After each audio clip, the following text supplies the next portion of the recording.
నమస్కారం అండి. నేను doctor Macherla Abhilasha, infertility specialist and laparoscopic surgeon, Avani fertility centre, Kukatpally. ఇప్పుడు నేను మాట్లాడబోయే టాపిక్ చాలా సెన్సిటివ్ టాపిక్. అది టీనేజ్ ప్రెగ్నెన్సీ. టీనేజ్ ప్రెగ్నెన్సీ, దీన్నే అడోలసెంట్ ప్రెగ్నెన్సీ కూడా అంటారు. టీనేజ్ ప్రెగ్నెన్సీ అంటే ఏంటి? 15 to 19 ఇయర్స్ గర్ల్స్కి ప్రెగ్నెన్సీ వస్తే దాన్ని టీనేజ్ ప్రెగ్నెన్సీ అంటారు. దీని ఇంపార్టెన్స్ ఏంటి, అసలు దీని గురించి ఇప్పుడు ఎందుకు డిస్కస్ చేసుకోవాలనేది నేను చెప్తాను. సో టీనేజ్ ప్రెగ్నెన్సీలో చాలా కాంప్లికేషన్స్ ఉంటాయి. ఎందుకంటే టీనేజర్స్ 15 to 19 ఇయర్స్ వాళ్ళకి ఇంకా బాడీ ఫిజికల్గా ఇమ్మెచ్యూర్ ఉంటుంది. సో వాళ్ళ బాడీ ప్రెగ్నెన్సీని బేర్ చేయలేదు. సో వీళ్ళకి కాంప్లికేషన్స్ ఎక్కువగా ఉంటాయి. సో అందువల్ల టుడే దాని గురించి నేను డిస్కస్ చేయబోతున్నాను. ఫస్ట్ క్వశ్చన్, అసలు ఈ టీనేజ్ ప్రెగ్నెన్సీ ఎవరిలో చూస్తాం, ఎక్కడ కామన్ అంటే మోస్ట్లీ మనం ఈ రూరల్ ఏరియాస్లో చూస్తాము.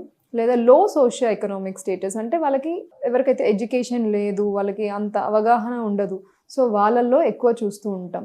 దీనికి టీనేజ్ ప్రెగ్నెన్సీ రీజన్స్ ఏంటి అంటే, ఒకటి చైల్డ్ మ్యారేజెస్, ఇంకొకటి సెక్షువల్ అబ్యూస్ ఉండొచ్చు, లేదా సెక్షువల్ యాక్టివిటీ, వాళ్ళకి తెలియకుండా సెక్షువల్ యాక్టివిటీ చేసుకుంటారు. So and the pregnancy so common in these age groups. So వీళ్ళల్లో ఎందుకు టీనేజ్ ప్రెగ్నెన్సీస్ కామన్ అంటే, వాళ్ళకి కాంట్రాసెప్షన్ యొక్క ఇంపార్టెన్స్ తెలియదు.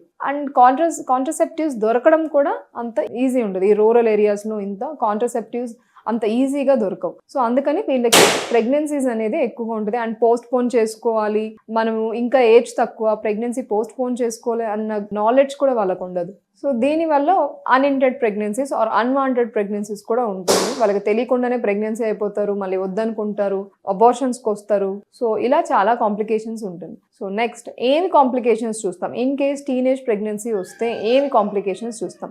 బోత్ మదర్లో అండ్ బేబీలో కూడా కాంప్లికేషన్స్ వచ్చే అవకాశాలు ఉంటాయి. ఫస్ట్ మదర్ గురించి మాట్లాడితే, వీళ్ళకి ప్రీ ఎక్లాంప్షియా అంటే BP in pregnancy, blood pressure in pregnancy, ఇవి ఎక్కువ హై ప్రెషర్స్ వచ్చే అవకాశాలు ఎక్కువ ఉంటుంది. నెక్స్ట్ అనీమియా, ఈ టీనేజ్ వాళ్ళకి బాడీ ఇమ్మెచ్యూర్ ఉంటుంది, వాళ్ళకి అంత ఎనర్జీ ఉండదు, వాళ్ళు సరిగ్గా డైట్ తీసుకోరు, వాళ్ళకి ఏం తీసుకోవాలనేది కరెక్ట్గా తెలియదు. సో దానివల్ల అనీమియా వచ్చే అవకాశాలు ఉంటుంది. మెడిసిన్స్ సరిగ్గా తీసుకోరు. అండ్ దెన్ ప్రీటర్మ్ డెలివరీస్ ఎక్కువ చూస్తుంటాం. ప్రీటర్మ్ డెలివరీస్ అంటే నెలలు నిండక ముందే డెలివరీ అవ్వడం. సో ఇవి ఎక్కువగా చూస్తూ ఉంటాం. నెక్స్ట్ బేబీస్లో ఏం చూస్తాం?